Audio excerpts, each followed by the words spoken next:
If you were given a mountain, could you build a stone house in 2 years? This rural young man from Sichuan could. One man, one mountain, one dog. This rural guy built a house on a cliff, and after more than 2 years, completed a stone house. The interior is decorated with artistic flair, and netizens have even joked that it will surely become an unsolved mystery in 100 years.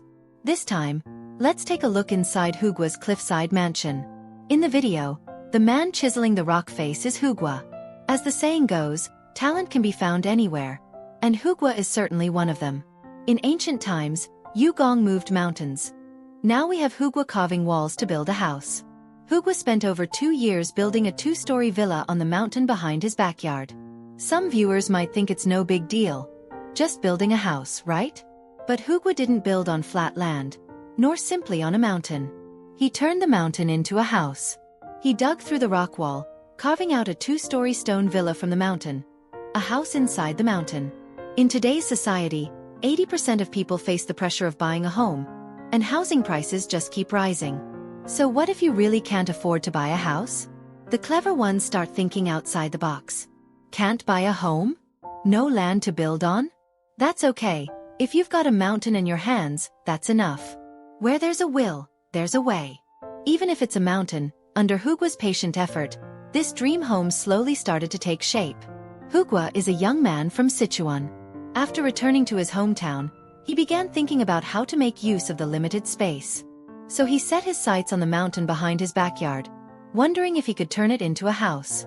Once he had the idea, he took action. Since it was in the mountains, he had to first clear out all the weeds and trees.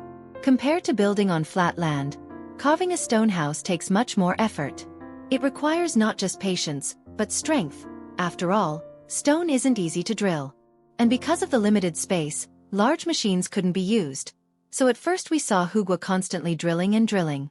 Hugua got more and more skilled with the water drill, and basically every time, he would work slowly and steadily. Hugua wasn't in a rush, because he knew this task required great care. He used the water drill to bore holes, one by one. Many viewers said they learned how to drill holes just by watching him.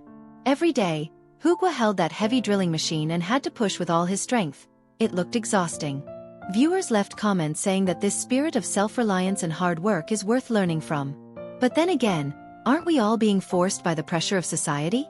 If housing prices weren't so high, who would go to such lengths? This is way better than paying off a mortgage for decades.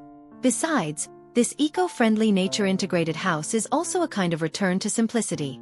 But where there is support, there is also doubt. Building a home in the mountain might sound good. But can he get a property certificate for it? Is this considered unauthorized construction? Is it legal?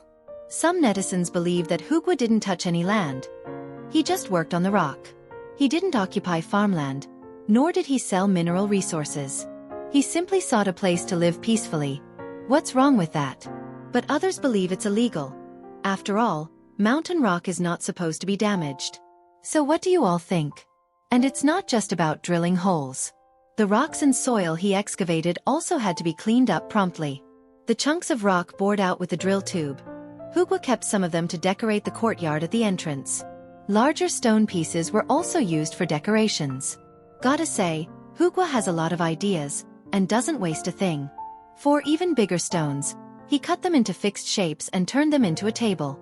Some stones were very heavy, so Hugua used cylindrical rock cores he had drilled out as wheels to help transport them. Very clever. To make it more livable, Hugua even laid ceramic tiles on the floor of the house. From leveling the ground to laying the tiles, it was all done by him alone. Honestly, this one man is a full renovation team. From building the house to interior decoration, none of it was a problem for Hugua. Even the ground outside the house was paved with cement by him. Though the tools looked simple and crude, the final result was still excellent. And it's not just cement work. Hugua can do carpentry too. The bed in the house was built by him, made of solid wood, with a soft upholstered headboard. The finished result looked pretty good. Besides the bed, the windows in the house were also made by Hugua himself. As of now, Hugua's cliffside mansion still isn't fully completed. Some people might feel it doesn't look very luxurious, but building a house inside a mountain is no easy feat, so even though he spent 2 years, it's still not done. But to have come this far, He's already done something truly remarkable.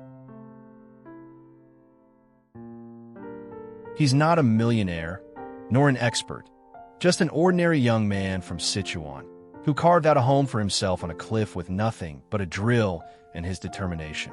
You can say he's going against the grain, or praise him for his self-reliance, but no one can deny that he did what most people wouldn't dare to do.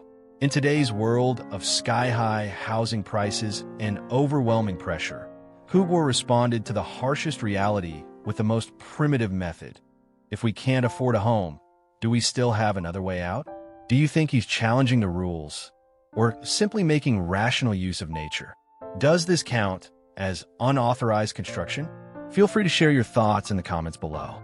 And if you like this video, don't forget to like and subscribe to our channel. See you next time.